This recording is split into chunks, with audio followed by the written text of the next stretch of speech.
Alam mo nga mami, ito nga pala yung pusik dito sa amin sa barangay Hugad. Iniwa-hiwa ko siya, nilinisan, tinanggalan ko siya ng mga lamang loob. O yung kinatawag na ata. Tapos magpakulo ako ng tubig at ilagay ko siya at pakuluan. So, malapit na po siya. Ganyan na po. Pwede na po siyang hanguin. Naglagay ako ng 3 tablespoon of toyo. Tapos, 2 tablespoon of oyster sauce.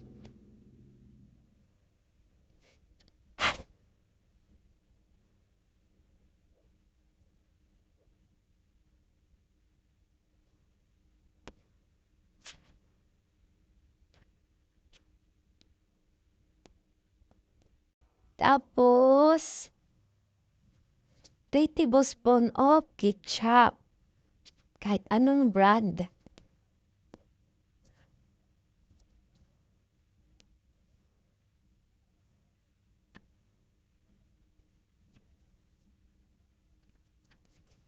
Tapos, half tablespoon of sugar. White sugar yung nilagay ko.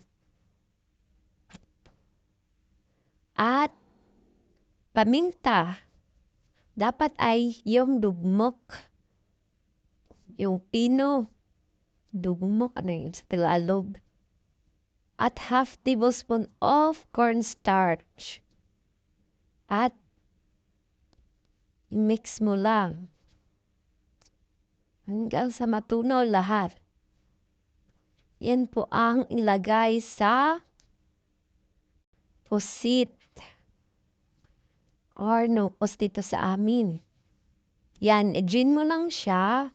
Katapos, magisa ako ng mga ingredients.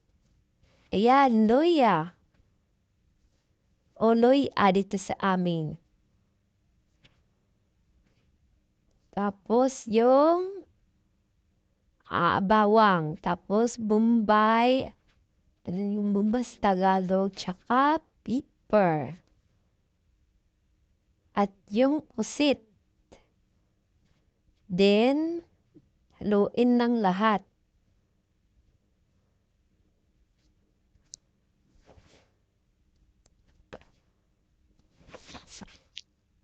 Pagkatapos ilagay na yung mix na mga pampasarap. Yan. Lagyan ng kunting tubig.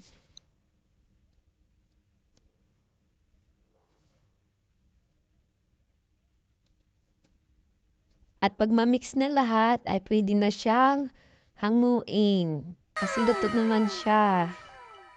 O, ayan na. Masarap siya. Kasi maraming ilagay na pampalasa. Makain na yung batang pasaway.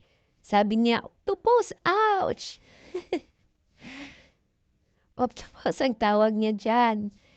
Masarap daw, sabi ng batang pasaway.